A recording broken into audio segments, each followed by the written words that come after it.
So this image is going around. Now this image is very, very old, but still, nonetheless, this woman is getting a lot of backlash because, obviously it's racist. And she has a company called Vela Scarves. And a lot of people are really shocked because she's Muslim. But why are you guys shocked? She's Middle Eastern.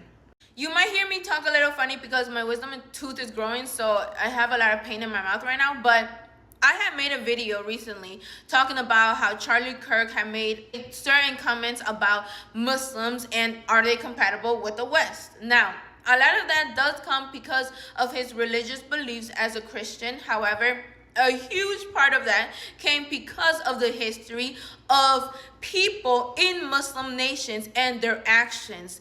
And he has every right to point that out because Middle Easterns are absolutely tainting what Islam is 100%. And we need to discuss that because there's a huge difference between a Middle Eastern who is a cultural Muslim versus a religious Muslim who is Middle Eastern. In that video that I had made, I had talked about the Arab slave trade and how they were enslaving many groups of people, including European people, European Christians. These people coming from the Middle East, yeah, you're misusing Islam. So of course they have every right to criticize you. In Islam, you're not supposed to go around raiding people and kidnapping them and then enslaving them the way that they did in the Arab slave trade.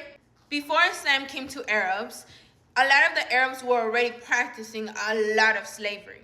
Since there was already slavery going on, Islam mandated slavery and put regulations and rules to who could become enslaved. Islam came to reduce slavery because the best thing that you could do as a Muslim is to free enslaved people. Islam made it very clear that prisoners of war from a legitimate war, not from, oh, you know what, let me go to Europe and let me go and start raiding and kidnapping all of their women and children and let me force my religion on the children. No, Islam completely is against forcing Islam on others, especially if there is a legitimate war and you have won. As Muslims, you cannot force Islam on the non-Muslims, even if they're pagans. It doesn't matter. You cannot force your religion. So the Arab slave trade were completely doing things that was against Islam. The way that the Muslims were treating those that were being enslaved was completely against Islam, completely. You cannot go abuse people. You cannot go and put women into prostitutions. Islam did not ask you to go enslave people all in the name of Islam to go spread Islam. No, that is not allowed. So chapter 3 verse 29 says, O believers, do not devour one another's wealth illegally, but rather trade by mutual consent.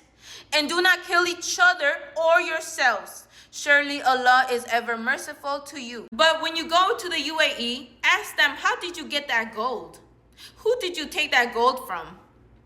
Because a lot of the UAE is still conducting modern day slavery. If you look at Asian countries, there's a lot of Muslim women who are prime ministers, lawmakers. There's even Indonesia. Muslim women and women's rights made sure that secret marriages was completely illegal. Certain cultures that think that secret marriages is Islamically allowed, when no. That is not allowed.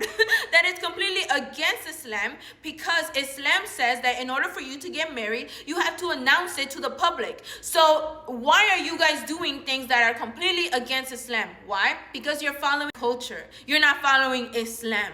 I suggest you guys listen to this podcast because it will shock you at the things that these Muslim men, these Muslim leader men, are saying about secret marriages and having second wives. It's insane to me the way that people are literally following their culture and disguising that as Islam. No.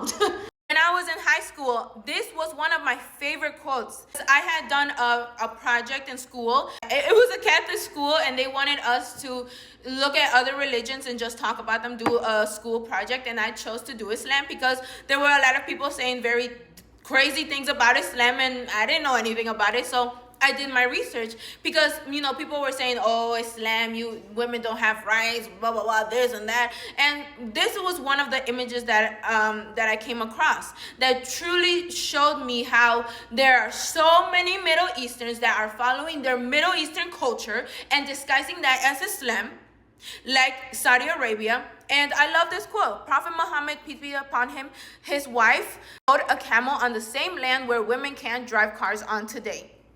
Before 2017, Saudi Arabian women were not allowed to own businesses either without the permission of a man. That is completely against Islam, wholeheartedly. Khadija, may Allah be pleased with her, Prophet Muhammad's first wife, yeah, she owned businesses. She had businesses already. That's one of the reasons why he loved her. She was a businesswoman. She was older than him. If they don't see the need to follow Islam and give women their rights, what makes you think that they're not going to be racist against black people, brown people, Latinos? We've been having to talk about this because I know certain people from certain states that have had to create certain mosques just for Latinos because Latinos have faced racism, or the Latino women have faced crazy things when they go and marry Middle Eastern men. Now again, it's not because of Islam, it's because of their culture. They do have issues. In Saudi Arabia, they were not allowing you at all to wear a kafia if you decided to go into Mecca. But you guys are shocked over this? The true question is not, are Muslims compatible with the West? It's because, again, in Islam, if you are a true follower of Islam, you will understand that Islam tells you to obey the law of the land. So that means if you're a Muslim and you're in a Christian nation, in a Christian land, which is America, America is a Christian land. Whether you go to Latin America or North America, it's a Christian land. So if you are coming to the West, you as a Muslim, you have to follow those laws. And if a nation is telling you to do things that you are not allowed to do as a Muslim, then you're told to move elsewhere. Simple. The real question that needs to be asked is, are people from the East compatible with the West? That is the true question. Because my answer is, a lot of them, they're not. They're not at all. They come over here, but they do not respect our culture. No, that's not okay. Islam does not allow you to force your religion on non-Muslims. That is very clear in Islam. Anyways, y'all be safe.